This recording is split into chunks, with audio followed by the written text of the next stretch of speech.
ଦେଖନ୍ତୁ ଏଇଟା ହେଉଛି ଗଭର୍ଣ୍ଣମେଣ୍ଟ ହେଉଛି ରିକ୍ୱାରମେଣ୍ଟ କରିଦେଇଛି ନିଶ୍ଚିନ୍ତାଞ୍ଚଳ ଏଇ ଅଞ୍ଚଳଟି ବିପଦପୂର୍ଣ୍ଣ ଅଟେ ପ୍ରବେଶ ନିଷେଧ ପ୍ରୋଭାଇଡ଼ କରିଦେଇଛନ୍ତି। ଏ ଏରିଆକୁ ଏଣ୍ଟ୍ରି କରିବା ନିଷେଧ। ଏଇ ଉପରେ ରହିକି ଆପଣ ମଜା ନେଇପାରିବେ, ଭିତରକୁ ଏଣ୍ଟ୍ରି କରିବାଟା ଭଲ ନୁହଁ। ପଥର ଖସୁଛି ବେଳେବେଳେ। ବର୍ତ୍ତମାନ ଦେଖନ୍ତୁ ଏଠି ଯଦି ପଥର ଖସିଲା କି କ'ଣ ବିକ୍ଷତ ହେଲା କି କିଛି କ୍ଷତ ହେଲା, କେହି ବି ଦାୟୀ ହେବେନି, କେହି ବି ନାହାନ୍ତି। ନା ଏଠି ଆମ୍ବୁଲାନ୍ସ ଅଛି, ନା କିଛି ସହଯୋଗ ଅଛି, ନା ବି ଲୋକ ଅଛନ୍ତି। ଏ ଆପଣଙ୍କୁ ଉଦ୍ଧାର କରିବାକୁ ବି କେହି ନାହାନ୍ତି।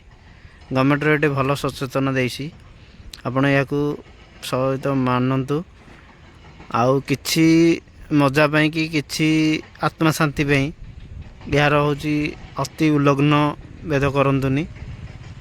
ଦେଖନ୍ତୁ ବର୍ତ୍ତମାନ ଏଇ ଯେଉଁ ସିଚୁଏସନ୍, କେତେବେଳେ ପଥର ଖଣ୍ଡିକି ବି ଖସିଲା, ଏତେ ଉଞ୍ଚାରୁ ଯଦି ଖସିଲା ତ ଆପଣଙ୍କ ଉପରେ ଯଦି ପଡ଼ିବ କେଉଁ ଭଳିଆ ବିକ୍ଷତ ହେବ କୁହନ୍ତୁ। ତେଣୁକରି ଗଭର୍ଣ୍ଣମେଣ୍ଟର ଏଇଟା ସଚେତନକୁ ମାନନ୍ତୁ। ଏଇଠି ଉପରେ ମୁଁ ବି ଭିତରକୁ ଗଲିନି, ଏଇ ଉପରୁ ହିଁ ଭିଡ଼ିଓ କଲି। ମୁଁ ବି ଚାହିଁପାରିଥିଲି ଏକୁଟିଆ ଲୋକ ଭିତରକୁ ଯାଇକି ଭିଡ଼ିଓ କରିପାରିଥାନ୍ତି, କିଛି ଦରକାର ନାହିଁ। ମୋର ଯଦି କିଛି ବିକ୍ଷତ ହେଇଗଲା, କିଏ ବି ମୋତେ ଦାୟୀ ହେବେ ନା କିଏ ବି ମୋର ରିକ୍ସ ନେବେ କୁହନ୍ତୁ। କେହି ବି ଉଦ୍ଧାର କରିବାକୁ ବି ଏଠି କେହି ନାହାନ୍ତି। ଦେଖନ୍ତୁ ପୁରା ନିଃସଙ୍ଗ, କେହି ବି ନାହାନ୍ତି। ଏ ଭାଇ ହେଉଛି ଭୁବନେଶ୍ୱରରୁ ଆସିଛନ୍ତି। ଏଠି ଦେଖନ୍ତୁ ଭୁବନେଶ୍ୱରରୁ ଆସିକି ମଜା ନେଉଛନ୍ତି। କିନ୍ତୁ ମଜା ନିଅନ୍ତୁ, ଏଇ ଉପରେ ରହିକି ମଜା ନିଅନ୍ତୁ, କିଛି ଅସୁବିଧା ନାହିଁ। ଗଭର୍ଣ୍ଣମେଣ୍ଟର ଗାଇଡ଼ଲାଇନ୍କୁ ମାନନ୍ତୁ, ବହୁତ ପ୍ରକାର ମଜା ନିଅନ୍ତୁ। ଏଇଠି ଠିଆ ହେଇକି ମଜା ନେଇପାରିବେ, ଫଟୋ ଉଠାଇ ପାରିବେ, ଭିଡ଼ିଓ କରିପାରିବେ, କିଛି ଅସୁବିଧା ନାହିଁ। କିନ୍ତୁ ଭିତରକୁ ଏଣ୍ଟ୍ରି କରନ୍ତୁନି ମୋ ଭାଇ, ଏ ଉପରେ ରହିକି ମଜା ନିଅନ୍ତୁ। ଜୟ ଜଗନ୍ନାଥ।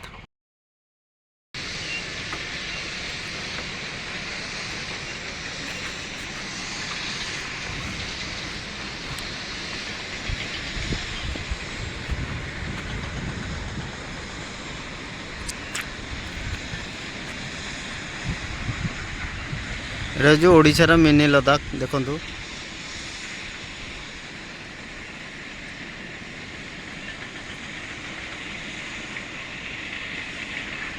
ଓଡ଼ିଶାର ମିନି ଲଦାଖ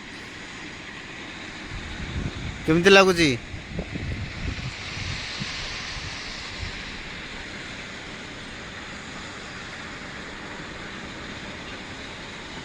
ଓଡ଼ିଶାର ମିନି ଲଦାଖର ମଜାକ ନିଅନ୍ତୁ।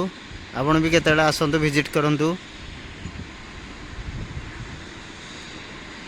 ମୁଁ ଆମ ଗାଁରୁ 30 କିଲୋମିଟର ଦୂରରୁ ଆସିଛି କେବଳ ଆପଣଙ୍କୁ ହେଉଛି ଭିଡ଼ିଓ ମାଧ୍ୟମରେ ହେଉଛି ଜଣାଇବା ପାଇଁ। ଓଡ଼ିଶାର ମିନି ଲଦାଖ ତାପଙ୍ଗଗଡ଼ରେ ଏଇଟା ହେଉଛି ଅବସ୍ଥିତ। ଆପଣ କେତେବେଳେ ଆସିକି ଭିଜିଟ୍ କରନ୍ତୁ ମୋ ଭିଡ଼ିଓ ମାଧ୍ୟମରେ। ଜୟ ଜଗନ୍ନାଥ।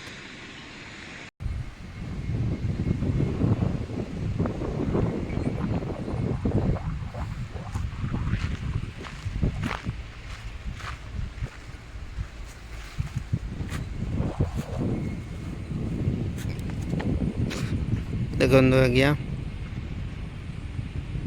କେମିତି ଲାଗୁଛି?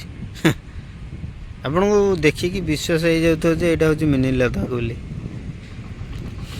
ଦେଖନ୍ତୁ ପୁରା ଲଦାଖ ଦେଖିବେ ଯାହା, ଏଇଟା ବି ହେଉଛି ସେଇଆ, ଓଡ଼ିଶାରେ ମିନି ଲଦାଖ। ଦେଖନ୍ତୁ ପୁରା ଗ୍ରୀନ୍ ୱାଟର, ଦେଖିଲେ ପୁରା ମିନି ଲଦାଖ। ଗାଡ଼ି ଥୁଆ ହେଇଛି ମୋର ସେଠି, ଏଇଟା କସର। ଆସନ୍ତୁ କେତେବେଳେ ଭିଜିଟ୍ କରନ୍ତୁ, ବହୁତ ବଢ଼ିଆ ଲାଗିବ। ବହୁତ ବଢ଼ିଆ ଜାଗା, ବହୁତ ଶାନ୍ତିପୂର୍ଣ୍ଣ ଜାଗା, ବହୁତ ମଜା ଦେବ। ଏବେଳେ କି ଏବେ ଏଇଟା ହେଉଛି ଭୁବନେଶ୍ୱରରେ ଆପଣଙ୍କୁ ମିଳିବାକୁ କଷ୍ଟ। ଦେଖୁଛି ପାଣି ଜୁମ୍ କରୁଛି, ଦେଖନ୍ତୁ କେଉଁ ଭଳିଆ ୱାଟର, ଦେଖିଲେ ପୁରା ପାଣି ଲମ୍ବିଛି, ପୁରା ପାଣି ଆପଣଙ୍କର ଜାଗା ପାଇବନି। ପାଣି ପୁରା ଗ୍ରୀନ୍ ୱାଟର।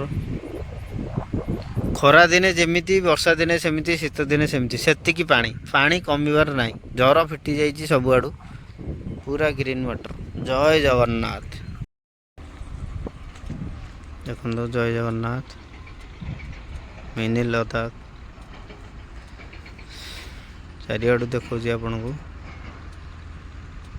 କେଉଁଭଳିଆ ଦେଖାଉଛି, ତ ବଢ଼ିଆ ଲାଗୁଛି। ମାନେ ଇଚ୍ଛା ହେଉଛି ଏଠି ଘର କରିକି ରହିବାକୁ, କିନ୍ତୁ ଏଠି ତ ଜାଗା ନାହିଁ ଘର କରିବାକୁ। ଦେଖନ୍ତୁ କେଉଁ ଭଳିଆ ପରିସ୍ଥିତି, ସବୁବେଳେ ତ କସର। ଆପଣ ଆସିଲେ ନିଜେ ଦେଖିବେନି। ଯଦି ବି କେଉଁମାନେ ଭିଡ଼ିଓ ମୋର ଦେଖୁଥାନ୍ତି ଏ ଜାଗାକୁ ଆସିଥିବେ ତ କମେଣ୍ଟ ଦେବେ କେଉଁ ଭଳିଆ ମିନି ଲଦାଖର ଭିଜୁଆଲଟା। ଜୟ ଜଗନ୍ନାଥ। ଭାଇମାନେ ଆସିଛନ୍ତି ଦେଖନ୍ତୁ, ସେଇଠି ଦେଖାଉଛି ଭିଡ଼ିଓ କରୁଛନ୍ତି, ପୁରା ତଳକୁ ପଳେଇଛନ୍ତି। ମୁଁ ତ ତଳକୁ ଯାଇପାରିବିନି, ଟାଇମ୍ ଲାଗିବ। ତଳକୁ ଯାଇକି ଫଟୋ ଫଟୋ ଉଠେଇକି ଆସୁଛନ୍ତି। ବଢ଼ିଆ ଲାଗୁଛି, ବଢ଼ିଆ ଜାଗା। ମାନେ ଭୁବନେଶ୍ୱର କଟକରୁ ବି ଲୋକ ଆସୁଛନ୍ତି ଦେଖିବାକୁ। ଏଇଟା ଲକଡାଉନର ହେଉଛି ଫେମସ୍ ଏରିଆ। ଲକଡାଉନରେ ଯେତେବେଳେ ଇଏ ଚାଲିଥିଲା, ଲକଡାଉନ୍ ଟାଇମ୍ରେ ଇଏ ହେଉଛି ଭିଡ଼ିଓ ହେଉଛି, ଏଇ ଜାଗାଟା ହେଉଛି ବହୁତ ଫେମସ୍ ହେଇଥିଲା। ସବୁଆଡ଼େ ପାର୍କ ଫାର୍କ ସବୁ ବନ୍ଦ ହେଇଥିଲା, ଏଇ ଏରିଆଟା ପୁରା ହେଉଛି ବାସନ୍ଦ କରିଥିଲା। ଲୋକ ପୁରା ଭରପୁର ହେଇଥିଲେ। ସେତେବେଳର ମୁଁ ଭିଡ଼ିଓ କରିପାରିଲିନି, ମୁଁ ଆସିଥିଲି ସତ, କିନ୍ତୁ ଏତେ ମୁଁ ବ୍ଲଗ୍ ଫ୍ଲଗ୍ କରୁନଥିଲି ସେ ଟାଇମ୍ରେ।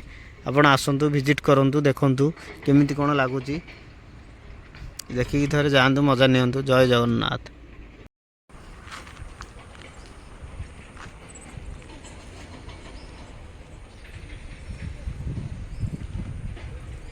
ଦେଖନ୍ତୁ କେଉଁ ଭଳିଆ ପିଲା ଆସୁଛନ୍ତି ବୁଲିବାକୁ, ବୁଲି ଚାଲିକି ଯାଉଛନ୍ତି। ଜୟ ଜଗନ୍ନାଥ। ଭୁବନେଶ୍ୱରରୁ ବି ଲୋକ ଆସୁଛନ୍ତି ବୁଲିବାକୁ। ମଜା ଯିଏ ନେଇଛି, ଯିଏ ଜାଣିଛି, ସିଏ ଜାଣିଛି। ଆପଣ ଆସନ୍ତୁ, ଭିଜିଟ୍ କରନ୍ତୁ, ଦେଖନ୍ତୁ। ଆପଣଙ୍କୁ ତ ଚାରିଆଡ଼ୁ ଦେଖିଲି, ଆପଣ ଚାରିଆଡ଼ୁ ଭିଡ଼ିଓ କରିବେ, ଗୋଟେ ଦିନ ଲାଗିଯିବ।